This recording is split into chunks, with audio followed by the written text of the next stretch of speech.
these are. I know it's been a while, there's been stuff going on. Anyway, on the upside, I'm in full uniform. I'm heading off to something special. Roll titles.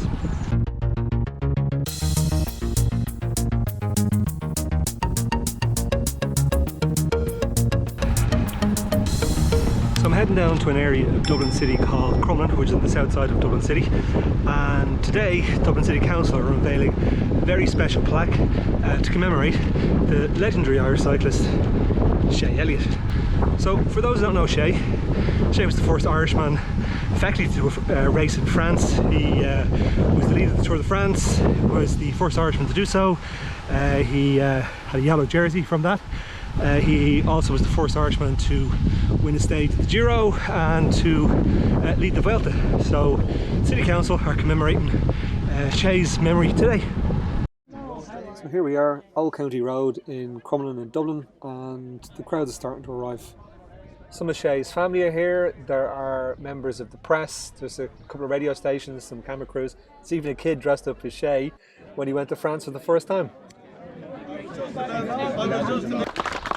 Thank you very much, Brendan, and good morning everyone. I'm delighted to be here today with this crackly sound system on behalf of Lord Mayor Caroline Conroy to unveil this Dublin City Council commemorative plaque for Shay Elliott.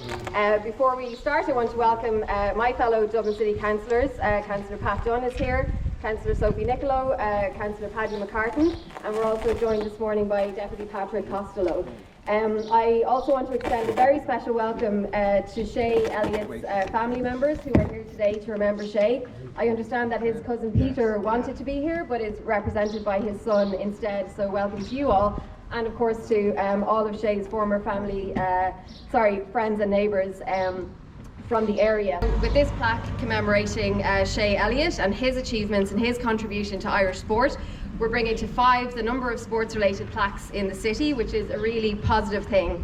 The thrill of watching Irish athletes compete and excel on the world stage is fundamental to our national identity and our collective sense of pride in who we are. And far beyond the physical benefits to us as individuals, sport serves as a platform for social interaction, building friendships, enriching communities, and promoting inclusion and social cohesion. Recognising that simple fact is why Dublin City's Sport and Wellbeing Partnership works so hard to provide opportunities for everyone in our communities to take part in sport and physical activity, regardless of their age, their ability or their background. And the city's parks and open spaces provide for a wide range of sporting and recreational uses, including the nearby velodrome and Ireland's only velodrome in Eamon Park, which brings cyclists from all over the country here to Crumlin, where Ireland's first major international rider was born and raised. Many of you here today will know better than I, and I can see people wearing jerseys that obviously have been involved in the sport for many years. But cycling as a sport has a very long history in Dublin, dating back to the founding of the Irish Championship Bicycle Club in November of 1875. So the club held its first races a month later in Dublin on the 27th of December.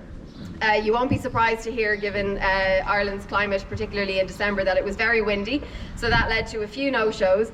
But nonetheless, on that windy December day, 14 men turned up, and a cyclist named W.P. Blood won 3 of the day's 4 races. So those very early competitions are a world away from the sport that Shay Elliott would have gone on to take part in. And we know only too well from watching high-profile cycling events today that professional cycling is one of the most physically demanding and dangerous sports that people can take part in. And that danger was very sadly highlighted only last week with the death of a Swiss rider named Gino Mader following a crash on his home tour. But for a boy from Crumlin, born here in this house, to leave his own home to enter what would have been the very challenging world, to say the least, of 1950s professional competitive cycling took both unwavering determination and exceptional talent, and that's what we're here to pay tribute to today. Shay's enduring legacy as a pioneer for Irish cycling, along with his tenacity and his resilience, continues to inspire generations of Irish cyclists. In recent weeks, Eddie Dunbar and Ben Healy had a great Giro d'Italia, showing that Irish riders are still participating at the very top levels of this sport. And women's cycling too is going from strength to strength, and riders like Orla Walsh are proving to be a great inspiration to young people starting into cycling today. But Shay Elliott remains a true icon of the sport, forever etched in the annals of professional cycling for his outstanding achievements. His determination and his abilities as a cyclist were matched by his sense of loyalty as a teammate, and his tragic death at such a young age cannot and should not be allowed to overshadow all that he achieved in his relatively short career. This plaque that we're unveiling today recognises all that he did achieve in his cycling career, and it was the initiative of Martin Dwan. Martin, give us a... Martin, thanks. And I want to thank Martin for all his work in getting Shay Elliott this honour. I'm looking forward to seeing later on today, and I hope you'll join us for Martin's documentary, Shay Elliott, Cycle of Betrayal, which will be screened in Birchall's Bar after we've done the unveiling. And I also want to thank Austin Walsh for bringing along the very jersey that Shay won on the third stage of the 1963 Tour de France on the 25th of June, which will be 60 years ago this Sunday, and it's there in front of me.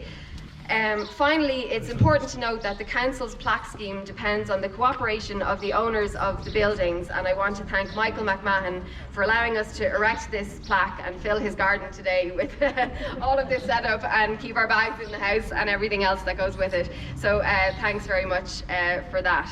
And I also want to thank you all for coming here today and to acknowledge again the presence of Shay's cousin and other family members.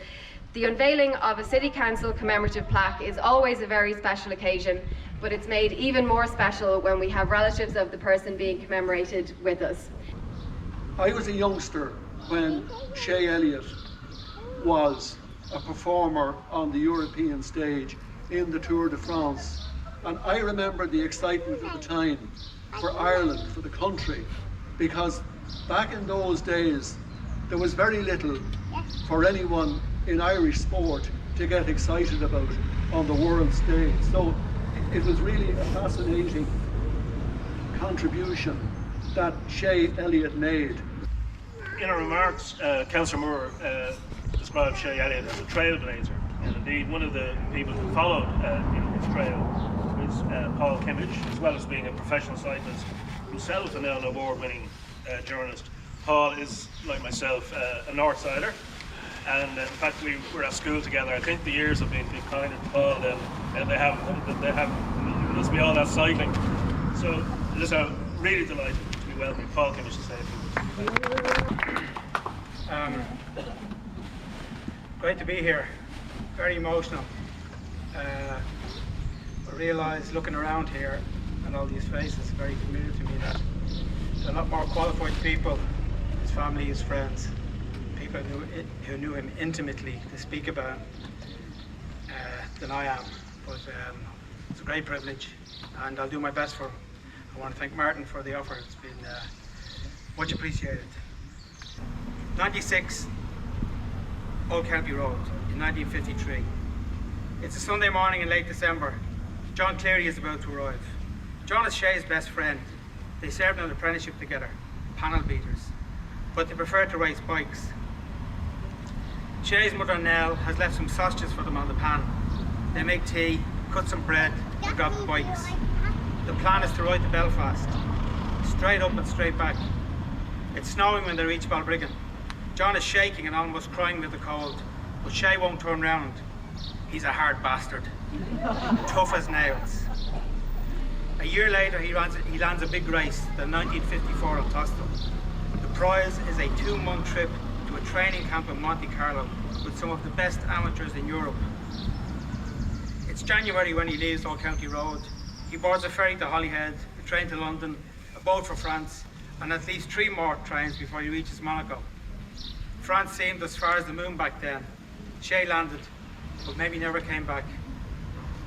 In 1955, he was the best amateur in France. A year later, he turned professional, won 7 times, and started his first Tour de France. The 7 years that followed were glorious. The first non-Belgian to win Het Volk, the Belgian Classic. The first Irishman to win a stage of the Giro d'Italia. The first Irishman to lead the Tour de Spain, the first Irishman to win a stage and wear the coveted Maillot jaune. In 1985, I finished 6th in the World Championships in Montello in Italy, the World Amateur Championships. It was, the Sunday press noted, Ireland's best place in this event since the late great Shay Elliott finished 4th in 1955, also hosted in Italy. A year later, I rode my first Tour de France. And it was hard for me not to think about Shay and the people I'd followed.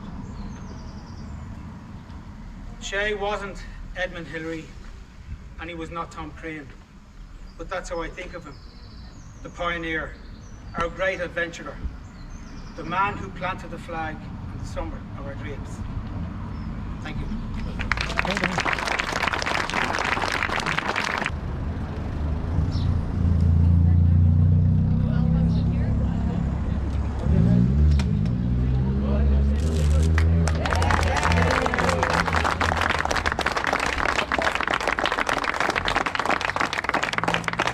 So I'm heading back now.